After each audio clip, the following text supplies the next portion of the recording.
সুপ্রিয় শিক্ষার্থী বন্ধুরা, সকলকে স্বাগত জানাচ্ছি সাতক্ষীরা চতুরাঙ্গ চারুকলা শিক্ষক নবীন দত্তের কোচিং এর পক্ষ থেকে 19তম শিক্ষক নিবন্ধন লিখিত ব্যাচ যারা দ্বিতীয় ব্যাচে রয়েছেন এবং আপনাদের 7 নাম্বার ক্লাস আজকে হচ্ছে এবং 4 নাম্বার শীট আপনারা পাচ্ছেন তৃতীয়। তত্ত্বীয় এবং প্র্যাকটিক্যাল মিলে হলো আপনাদের 7 নাম্বার ক্লাস এবং শীট নাম্বার হচ্ছে 4, অর্থাৎ তত্ত্বীয় ক্লাসের শীট যাচ্ছে 4টি, অর্থাৎ 4টা ক্লাস নেওয়া হয়েছে এমন। তৃতীয় বিষয় যেটা আমরা আলোচনা করছিলাম সেটা হচ্ছে তেল রং। তো তেল রং বিষয়ে সাধারণত আমরা দেখেছি যে 15তম নিবন্ধনে কিন্তু তেল রং বিষয়ক প্রশ্ন হয়েছে, আমরা সেটা ইতিমধ্যেই আপনাদেরকে অবগত করিয়েছি, টিকা আকারে এসেছিল। তো আমরা তেল রং কিন্তু সাধারণত টিকা আকারে এসেছে, কিন্তু এবার বড় প্রশ্ন আসবে কিনা তার তো কোনো গ্যারান্টি নেই। আমরা সবগুলোই মোটামুটি ভাবে করে রাখবো। এই যে টপিকটা নিয়ে আলোচনা করছি এটা কিন্তু যদি টিকাও আসে তাও লিখতে পারবেন, এবং যদি আপনাদের আহ এখানে যদি বড় প্রশ্ন আসে তাও আপনারা সুন্দরভাবে উপস্থাপন করতে পারবেন, সেই অনুযায়ী ক্লাসটা নেওয়া হচ্ছে। এবং আপনারা জানেন যে তেল রং টিকা এসেছে, তার মানে এবার বড় প্রশ্ন গুরুত্বপূর্ণ। যদি সকল সিলেবাস ঠিক থাকে এবং এই অনুপাতেই পরীক্ষা হয় 19তমতে, তাহলে আপনাদের এভাবে আপনারা পড়লে মোটামুটি ভাবে সম্ভব। এবং কিভাবে কি কি প্রশ্ন এখান থেকে হতে পারে, কি প্রশ্ন, কি প্যাটার্ন কেমন হবে, আমি সেটা বিস্তারিত শেষের দিকে আলোচনা করবো। আজকে আমরা আলোচনা করব আহ তেল রঙের উপকরণ নিয়ে। তেল রঙের যে উপকরণগুলো থাকে সেই উপকরণগুলো নিয়ে সাধারণত আপনাদের সাথে আলোচনা করার চেষ্টা করব সম্পূর্ণ ক্লাসটিতে।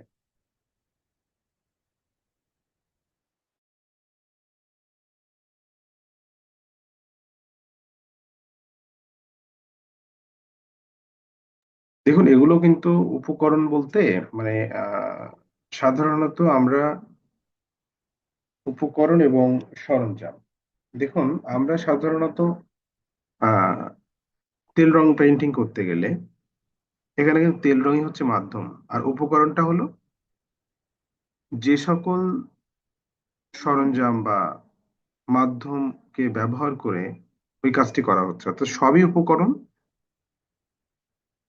এবং এখানে কিন্তু সাধারণত তেল রংটাই হচ্ছে মাধ্যম। এখন মাধ্যমটা হচ্ছে উপকরণের শ্রেষ্ঠ উপকরণ, এটা আমরা সবাই জানেন এবং এটা আমরা 1 বছর মেয়াদী কোর্সে পড়েছেন, এটা আমাদের পড়ানো হয়েছে।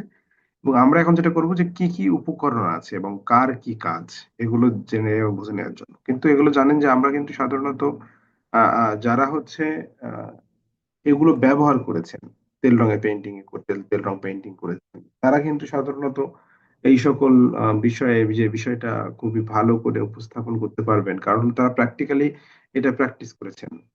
সুতরাং আপনারা নিশ্চয়ই সম্পদ উপপাদ্যের কথা নিশ্চয়ই জানেন। ওখানে যেমন কি উপপাদ্য কিন্তু এভাবে অঙ্কনের বিবরণটা আপনি লিখতে পারবেন না, কিন্তু সম্পদ্য আপনি আঁকতে পারলে আপনি সেটা কি লিখতে পারবেন। যদি এখানে আপনি তেল রং সম্পর্কে লিখতে চান তাহলে কি করতে হবে, আপনার অবশ্যই সেটি প্র্যাকটিস করতে হবে হাতে কলমে। তাহলে আপনি সরাসরি ওটা আপনার মুখস্থ করা লাগবে না, আপনি নিজেই লিখতে পারবেন। জাস্ট শুধুমাত্র কি কি পয়েন্ট হবে, লেখার পদ্ধতিটা একটু জানলেই মোটামুটি ভাবে সম্ভব। আমরা আজকে আলোচনা করব তেল রঙের উপকরণ বিষয়।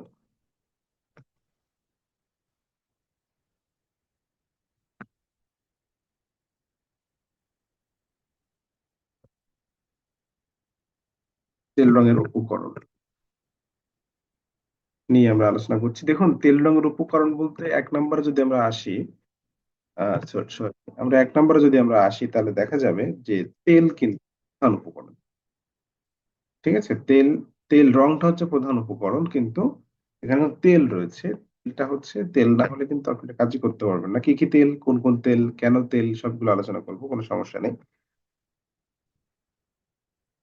আমরা এরপর রাখবো হচ্ছে পেন্সিল। পেন্সিল কেন লাগবে তাও আলোচনা করব, একটু সময় দিন। Pen, pencil 3 number. পেন্সিলের পরে কি লাগবে, রাবার। রাবার 4 নম্বরে কি লাগবে, ক্যানভাস লাগবে। 5 নম্বরে কি লাগবে,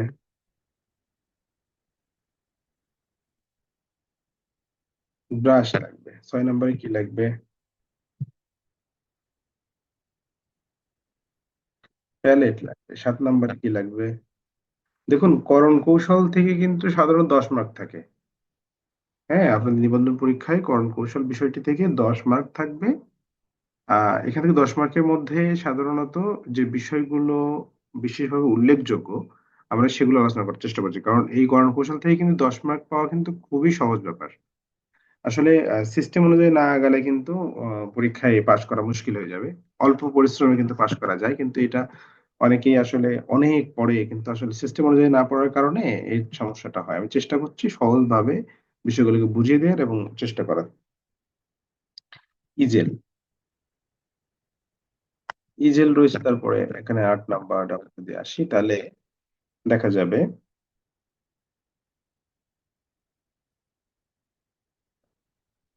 টার্বাইন প্রাইম।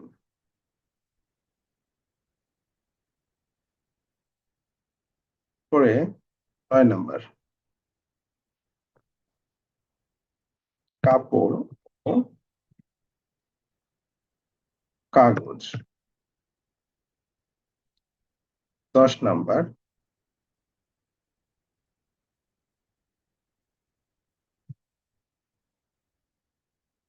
নাইফ। ওকে, এই হচ্ছে সাধারণত আহ কয়েকটি উপকরণ আমি এখানে দিয়ে দিলাম।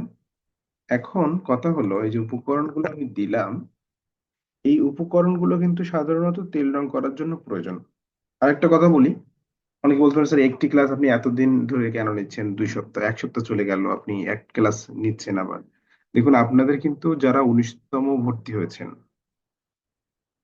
আপনাদের কিন্তু এখনো সরাসরি রেজাল্ট হয়নি, মানে এখনো নিয়োগ দেওয়া হয়নি। প্লাস এখনো এখানে অনেকে রয়েছেন যারা কোর্সটি রানিং করছেন, রানিং ব্যাচের, তারাও কিন্তু সাধারণত এই কোর্সটি করছেন। এই জন্য কিন্তু আসলে এদিকে খুব একটা প্যারা না দিয়ে শিখুন, এখন আস্তে আস্তে শিখুন। মানে এখন তো আপনার শেখার সময়। এখন কিন্তু আমি ক্লাস শেষ করে দিলাম তা করলে তো হবে না। ভালো করে শিখতে হবে, জানতে হবে, বুঝতে হবে। হ্যাঁ, ব্যাপারটা এরকম। এই জন্যই কিন্তু এগুলো এত ডিটেলস আলোচনা করা হচ্ছে। দেখুন তেল, তেলটা আসলে কি? তেলটা দেখুন আমরা যখন বিশেষ করে, আচ্ছা,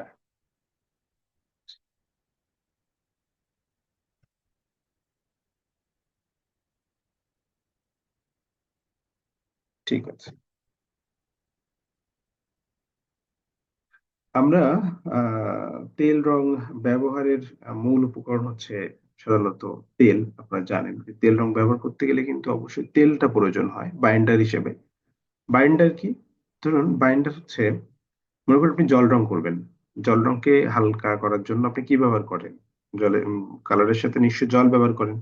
অ্যাক্রিলিকের সাথে আপনি কি ব্যবহার করেন? নিশ্চয়ই জল ব্যবহার করেন। আপনি তাহলে অয়েল কালারের সাথে কি তেল ব্যবহার করতে হয়। এই তেলটাই হচ্ছে বাইন্ডার। এখন আহ ওটা লিখে আপনাদেরকে বলি।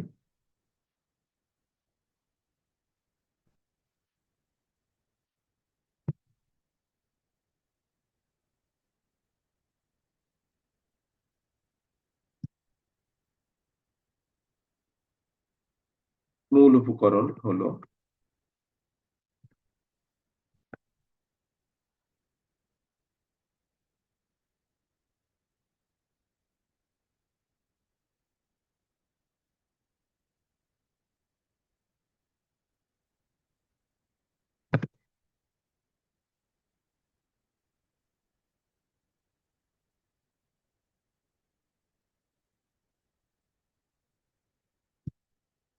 এই যে দেখুন, তাহলে কি হলো? তেল রং এর প্রধান উপকরণ হলো তেল রং, প্রধান উপকরণ। আর মূল উপকরণ কি? এখানে কিন্তু পার্থক্য আছে। তেল রঙের প্রধান উপকরণ আর এখানে কি মূল উপকরণ। তাহলে মূল উপকরণটা কি? মূল উপকরণটা হলো তেল। কারণ মূল উপকরণ কেন বলা হয়েছে? কারণ তেল ছাড়া আপনি কিন্তু তেল রং ব্যবহারই করতে পারবেন না। কারণ এটাকে হালকা করার জন্য আপনাকে তেল ব্যবহারই করতে হবে। আর এই তেল, তেল হিসেবে কোন তেলটা ব্যবহার করা হয় আপনারা নিশ্চয়ই জানেন, তাই না? তারপর আমি একটু সুন্দর করে বলে দিই। বিশেষ করে তিসির তেল,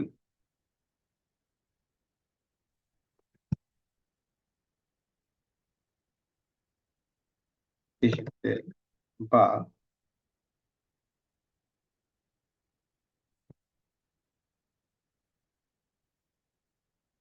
থাইরেট তেল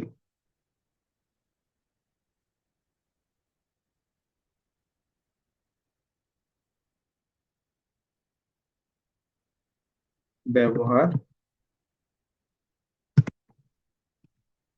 ব্যবহার দেখুন এখানে আহ তিসির তেল যে আমরা ব্যবহার করছি, তিসির তেলটা সবচেয়ে বেশি ব্যবহার হয়। কারণটা কি? কারণটা হলো এই যে তেল রং করতে গেলে সাধারণত কিন্তু এটা একটা কোট দেওয়ার পরে আরেকটি কোট দেওয়ার জন্য অপেক্ষা করতে হয় পূর্বের কোটটি শুকিয়ে যাওয়ার জন্য। এখন এই যে একটা কোট দেয়া হলো, এটা শুকিয়ে যাওয়ার জন্য অপেক্ষা করতে হয়, এটা লং টাইম লাগে। এখন অন্যান্য তেল ব্যবহার করলে শুকাতে একটু দেরি হয়, কিন্তু তিসির তেল ব্যবহার করলে একটু দ্রুত শুকায়। এজন্য তিসির তেলটা খুবই গুরুত্বপূর্ণ এবং তিসির তেলটা বেশি বেশি ব্যবহার করা হয়। নিশ্চয়ই বুঝতে পেরেছেন। এরপর আসেন পেন্সিল। আচ্ছা, একটা কাজ করি, আমরা এইটা বাদ দিয়ে দিই, তিসির তেলটা দিই। বিশেষ করে বলেছি তো, এটা দিলে হবে না। তিসির তেল ব্যবহার করা হয় এবং এটি এটি কাজকে দ্রুত শুকাতে সাহায্য করে এবং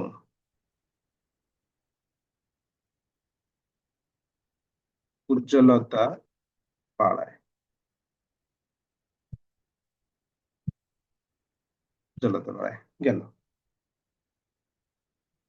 এরপরে আসুন পেন্সিল। আহ পেন্সিলটা কিন্তু সাধারণত ব্যবহার করা হয়, আপনারা জানেন যে আমরা যদি ওয়াটার কালারও করি বা অ্যাক্রিলিকও করি বা টেম্পারা বা গুয়াশ যাই করি না কেন, দিয়ে আগে কিন্তু দিয়ে নিতে হবে।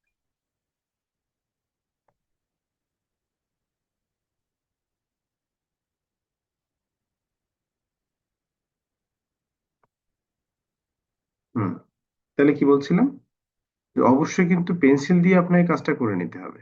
যে যদি মনে করেন আপনি অ্যাক্রিলিক পেইন্ট করবেন, কি ছবি আঁকবেন এবং সেটি তাকে আউটলাইন দিয়ে নেবেন বা লেআউট করে নেবেন, এবং তার জন্য আপনাকে কি করতে হবে, অবশ্যই পেন্সিল প্রয়োজন হবে। এখন দেখুন যে পেন্সিলকে কিন্তু প্রত্যেকটি মাধ্যমের প্রাথমিক উপকরণ বলা হয়। কেন বলা হয়? কারণটা হচ্ছে এটি মাধ্যম এবং উপকরণও। পেন্সিলকে সাধারণত মাধ্যম এবং উপকরণ বলা হয়। এটা লিখি, তথ্যটা বেশ ভালো। পেন্সিলকে একসাথে মাধ্যম মাধ্যম ও উপকরণ বলা হয়। বলা হয়। কেন বলা হয়? কারণটা হচ্ছে বললাম না, যে একটি কাজ করার আগে অবশ্যই পেন্সিল দিয়ে আগে আপনাকে কাজটা করে নিতে হবে, তারপরেই সাধারণত আপনাকে মূল বিষয়টা রংটা চাপাতে হবে। দেখুন, এই জন্যই কিন্তু সাধারণত পেন্সিলটা খুবই গুরুত্বপূর্ণ। তাহলে আমরা একটু লিখি, কোনো কাজ বা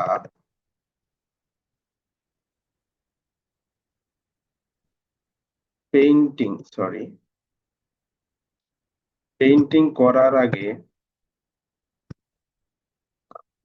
কোনো কাজ বা পেইন্টিং করার আগে, কোনো কাজ বা পেইন্টিং করার আগে অবশ্যই যে কাজটা করতে হবে সেটা হলো পেন্সিল দিয়ে আউটলাইন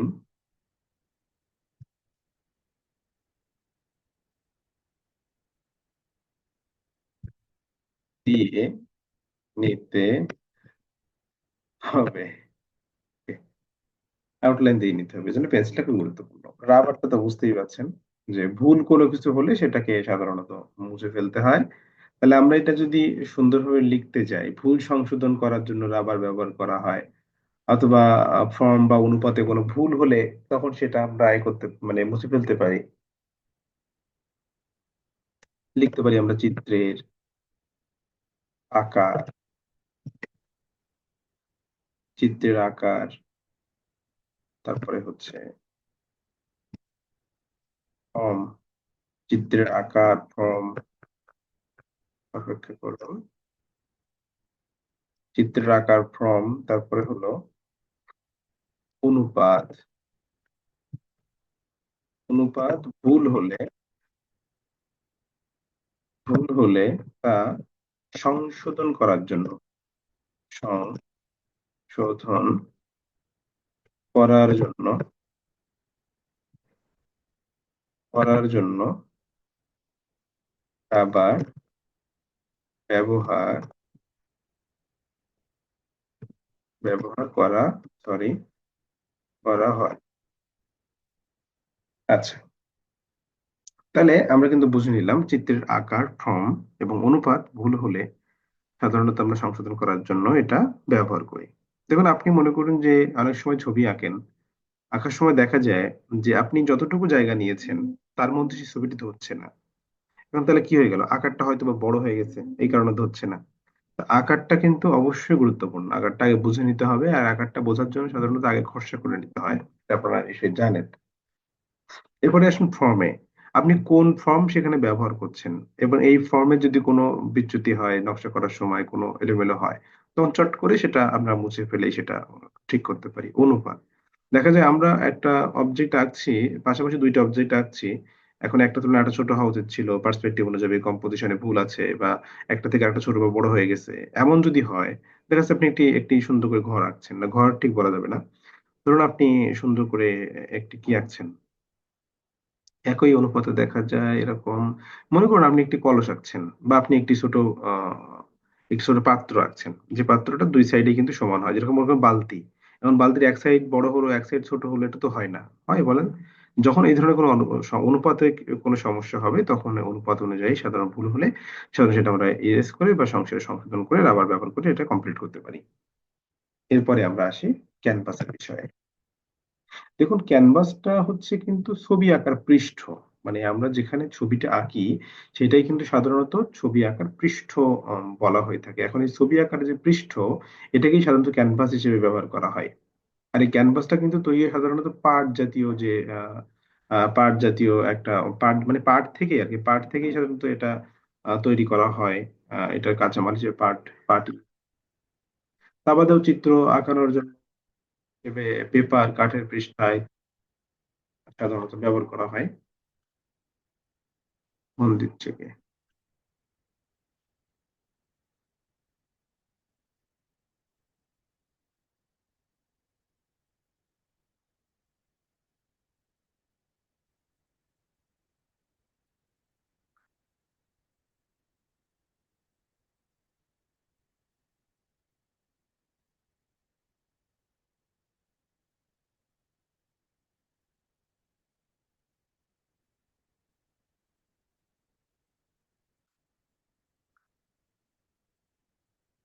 আচ্ছা,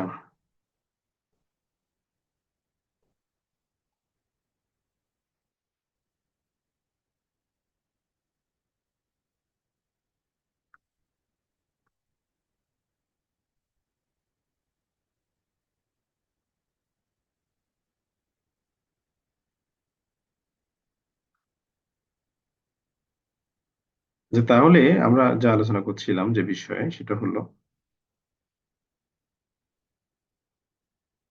ক্যানভাস নিয়ে আলোচনা করছিলাম। ক্যানভাসের ক্ষেত্রে তো যেটা বললাম, যে ফোন দিচ্ছে তো এই জন্য আর কি। আচ্ছা, আর 1 মিনিট সময় দিন, আমি একটু ফোনটা কথা বলে নিই একটু। আমি বললো অত অটো ফোন দিবে।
আচ্ছা, তাহলে আমরা ক্যানভাস নিয়ে আলোচনা করতে তাই তো? তাই ক্যানভাসে কি বলেছিলাম? ক্যানভাস হলো ছবি আঁকার পৃষ্ঠ। ক্যানভাস হলো ছবি আঁকার পৃষ্ঠ। ছবি আঁকার পৃষ্ঠ, ক্যানভাস হলো কি? ছবি আঁকার পৃষ্ঠ। আচ্ছা, তাহলে কি আর কি বলেছিলাম? বলেছিলাম যে এটি কিন্তু পাট জাতীয় দ্রব্য দিয়ে এটি সাধারণত তৈরি করা হয়, এবং এখানেই সাধারণত কিন্তু চিত্র আঁকানোর জন্য সাধারণত এটি ওয়াটার কালার, সরি, যে তেল রঙের ছবি আঁকবেন, তখন কিন্তু এখানে যে শুধুমাত্র ক্যানভাস ব্যবহার করতে হয় তা কিন্তু না। এখানে কিন্তু তেল রংটা কাগজেও এবং সাধারণত কাঠেও করা যায়। তাহলে তেল রং ব্যবহার করার জন্য সাধারণত আমরা ক্যানভাসকে নির্বাচন করে থাকি আমরা, বিশেষভাবে। এবং এখানে আমরা কাগজটা কিন্তু ব্যবহার করি না, কাগজ ব্যবহার করা যায়। আপনার শুনেছেন ক্যানভাস পেপার পাওয়া যায়, ওই ক্যানভাস পেপারে আপনি সাধারণত কিন্তু তেল রং বা আপনি এখানে অ্যাক্রিলিক রঙও করতে পারবেন। ওয়াটার কালারও হয়, কিন্তু ওয়াটার কালার অত এরকম ভাবে হয় না। ওয়াটার কালার বাদে অ্যাক্রিলিক বা আপনি ক্যানভাস, সরি, তেল রং এখানে করতে পারবেন। তো ক্যানভাস হলো ছবি আঁকার পৃষ্ঠ। এটা কিন্তু বলে দিলাম। এবং এটি কি? তেল রং সাধারণত তেল রং সাধারণত আহ ক্যানভাস ক্যানভাস ছাড়া তেল রং সাধারণত ক্যানভাস ছাড়া কাঠ এবং পেপারেও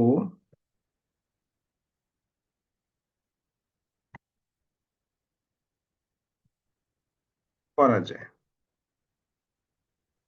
পেপারেও করা যায়। ওকে, ব্রাশ।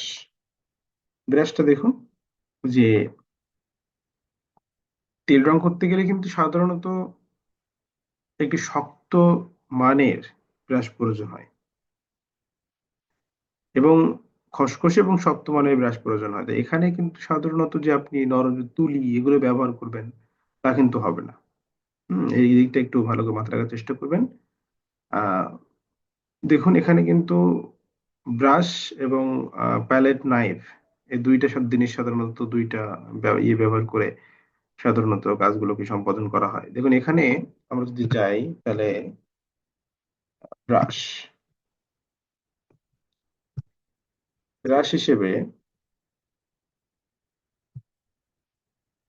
শক্ত এবং ব্রাশ হিসেবে শক্ত এবং খসখসে বলতে পারি, খসখসে ধরনের ব্রাশ ব্যবহার করা হয়। হ্যাঁ, এই যে শেষ। ব্রাশ হিসেবে শক্ত এবং খসখসে ধরনের ব্রাশ ব্যবহার করা হয়। এই যে এটুকু লাগলে, এটুকু হলেই মোটামুটি ভাবে হয়ে যাবে।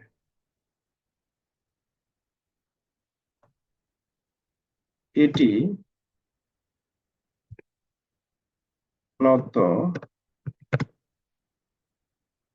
রং করার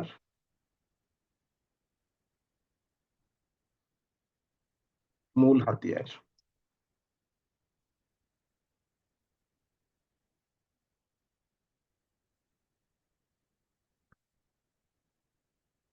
হিসেবে কাজ করে। ঠিক আছে, এবার আসুন প্যালেট। প্যালেটটা কি? প্যালেটটা হলো, দেখুন, রং করতে, রং মেশানোর জন্য, এটা আমরা লিখতে পারি যে রং মেশানোর জন্য বা মিশ্রণ করার জন্য যে উপকরণ ব্যবহার করা হয় তাকে প্যালেট বলে। রং মেশানো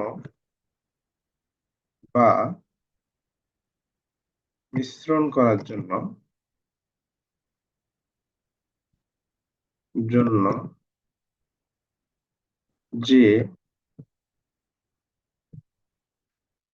উপকরণ ব্যবহার করা হয়, যে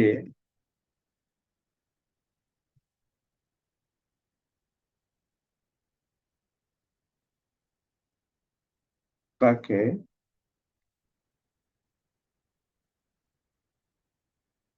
প্যালেট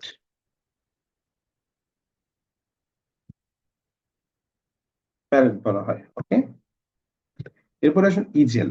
হ্যাঁ, ইজেলের ক্ষেত্রে যদি আমরা আসি, তো ইজেলের ক্ষেত্রে যদি আমরা আসি, ইজেল হচ্ছে ছবি আঁকার স্ট্যান্ড, যার উপরে আহ সুবিধা মতো সুবিধা মতো যে আহ, যে আমরা বলতে পারি সুবিধা মতো,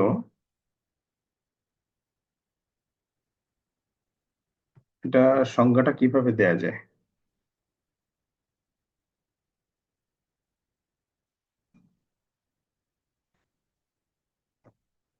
সুবিধা মতো, ওকে, দাঁড়িয়ে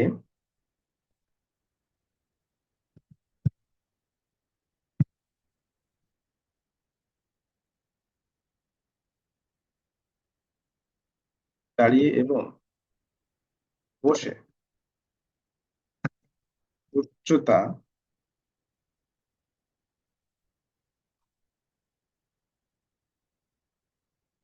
বাড়িয়ে এবং কমিয়ে, সুবিধা মতো দাঁড়িয়ে এবং বসে উচ্চতা বাড়িয়ে এবং কমিয়ে কাজ করার জন্য,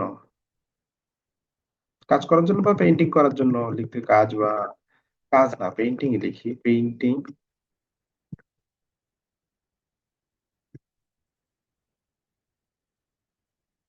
পেইন্টিং করার জন্য যে স্ট্যান্ড ব্যবহার করা হয়,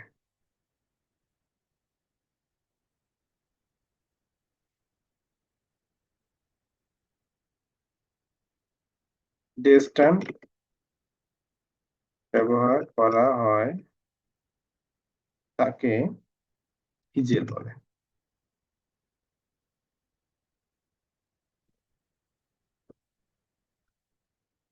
এবার টার্পেন্টাইন, দেখুন, যেহেতু জল রং বা এই জল রং বা তেল রঙের ব্রাশ পানি দিয়ে পরিষ্কার করা যায় না। দেখুন এখানে জল রং কিন্তু সাধারণত ব্রাশ বা তুলি যেটা ব্যবহার করি জল রঙে আমরা, সেটা কিন্তু পানি দিয়ে পরিষ্কার করা যায়। কিন্তু তেল রঙের ক্ষেত্রে যখন আপনি তেল রং করবেন তখন কিন্তু এই তুলিটাকে আপনাকে পরিষ্কার করতে হবে শেষমেশ, মানে কাজ করা শেষ হয়ে গেল, আপনি যখন ব্রাশটাকে পরিষ্কার করবেন তখন কিন্তু সাধারণত তেল রং করার সময় আপনি ওই জল ব্যবহার করতে পারবেন না। কি করতে হবে? তখন কিন্তু আপনাকে টার্পেন্টাইন ব্যবহার করতে হবে, টার্পেন্টাইন ব্যবহার করে তুলিটা সুন্দর করে পরিষ্কার করে রাখতে হবে, তা না হলে ওই যে রংটা ব্যবহার আপনি করেছেন ব্রাশ দিয়ে, ওইটা কিন্তু ওই তুলিতে যখন বা ব্রাশে লেগে থাকবে এই রংটা, তখন কিন্তু ওইটা ওই ব্রাশ নষ্ট হয়ে যাবে শুকিয়ে গেলে রংটা, ওটার ব্যবহার উপযোগী থাকবে না। এই জন্য টার্পেন্টাইন দিয়ে সাধারণত তুলি পরিষ্কার করার জন্য ব্যবহার করা হয়। তাহলে আমরা বলতে পারি যে টার্পেন্টাইন আহ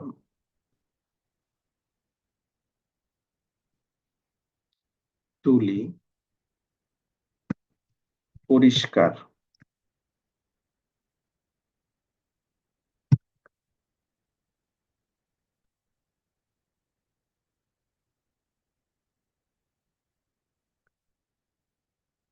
জন্য ব্যবহার করা হয়। এরকম তাহলে কি হলো, তুলি ব্যবহার করার জন্যই কিন্তু, ওই সরি, তুলি পরিষ্কার করার জন্যই কিন্তু কি করা হয় সাধারণত এই টার্পেন্টাইন ব্যবহার করা হয়, এবং টার্পেন্টাইন দিয়েই কিন্তু সাধারণত পরিষ্কার করা হয়। এটি কিরোসিন, সাধারণত কিরোসিনের পরিমাণ থাকে বা আরো কি কি উপাদান থাকে, এটা মানে দেখতে একদম কিরোসিনের মতো, গন্ধটাও কিরোসিনের মতো। কাপড় ও কাগজ। আহ, আচ্ছা, দেখুন, যখন এই যে ব্রাশ দিয়ে আপনি কাজ করবেন তখন এই ব্রাশ দিয়ে কাজ করার সময় অনেক সময় দেখা যায় যে ব্রাশটা কিন্তু সাধারণত পরিষ্কার করতে হয়। দেখা যাচ্ছে অনেক সময় বেশি রং লেগে গেল, অনেক সময় দেখা যাচ্ছে তুলির মাথায় কোনো ময়লা লেগে গেল, সেটা পরিষ্কার করার জন্য কাপড় প্রয়োজন হয়। তুলি বা ক্যানভাস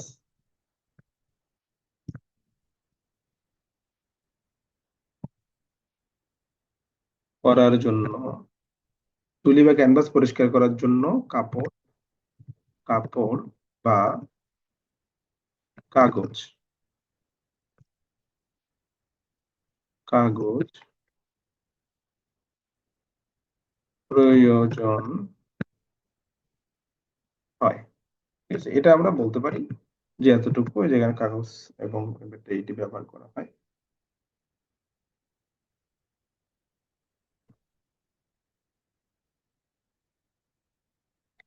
এরপরে এবার আসুন প্যালেট নাইফ।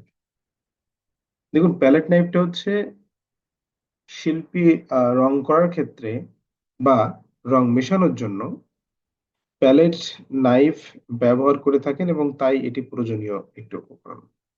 কারণ হচ্ছে কি জানেন, এই যে যখন আপনি রং করবেন, এটি অবশ্যই দেখেছেন সবাই, এটি ওই যে ইসিদের মতো, ওই যে আহ, যারা ওই যে রাজমিস্ত্রি আছেন না, রাজমিস্ত্রিদের যে ব্যবহার করে না ওই সুন্দর করে সিমেন্ট বা হচ্ছে দেখবেন মশলা সুন্দর করে আটকে দেওয়ার জন্য, বা যেটা দিয়ে এই যে ইট গাঁথে আর কি, হাতে একটা একটা উপকরণ নিয়ে অনেকটা দেখতে এরকম।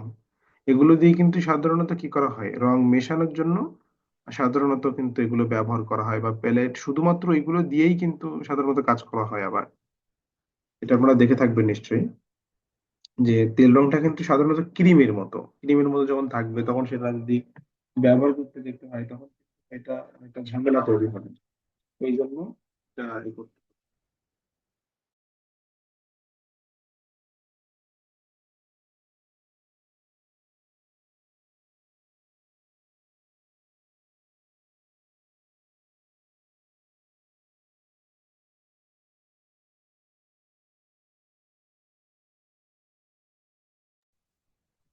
আচ্ছা, তাহলে যে কথা বলছিলাম, তাহলে রং মেশানোর জন্য, হ্যাঁ আমরা এটা রং মেশানো আবার দেখা যাচ্ছে কি মানে এটা না দেখালে তো বুঝবেন না। আচ্ছা আমি একটু দেখাই আপনাদেরকে, হ্যাঁ এটা একটু আনকমন জিনিস তো এই জন্য আপনারা দেখে বুঝবেন না। প্যালেট নাইফ,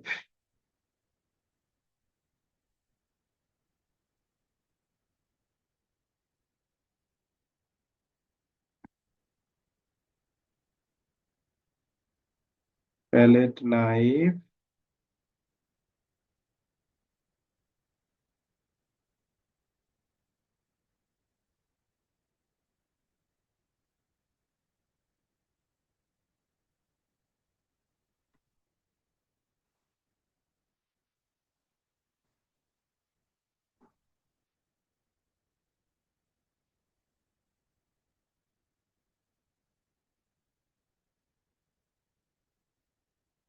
প্যালেট নাইফ, এই দেখুন, এই যে এটা হচ্ছে এই এরকম দেখতে। এগুলো দিয়ে সাধারণত রং যখন মেশানো হয়, যখন রং মেশানো হয় তখন এইগুলো এইগুলো দিয়েই সাধারণত রংগুলোকে সুন্দর করে একটা সাথে আরেকটা নিয়ে সুন্দর করে মিশিয়ে নতুন রং তৈরি করে। কারণ আপনার তুলি রংটা এতটাই গাঢ়, এটা আপনি তুলি দিয়ে বা ব্রাশ দিয়ে মিশায়ে খুব সহজে আপনি নিয়ে মিশাতে পারবেন। হ্যাঁ, এই জন্য এটি ব্যবহার করা হয় এবং এটি দিয়েও কিন্তু সাধারণত উঁচু উঁচু করে অর্থাৎ রিলিফ কাজ করা হয়ে থাকে। হ্যাঁ, এইভাবে কিন্তু কাজ করলে যে কাজটা হয় সেটা হলো ওইটা ওইভাবে কাজ করা যায় আর কি। হ্যালো।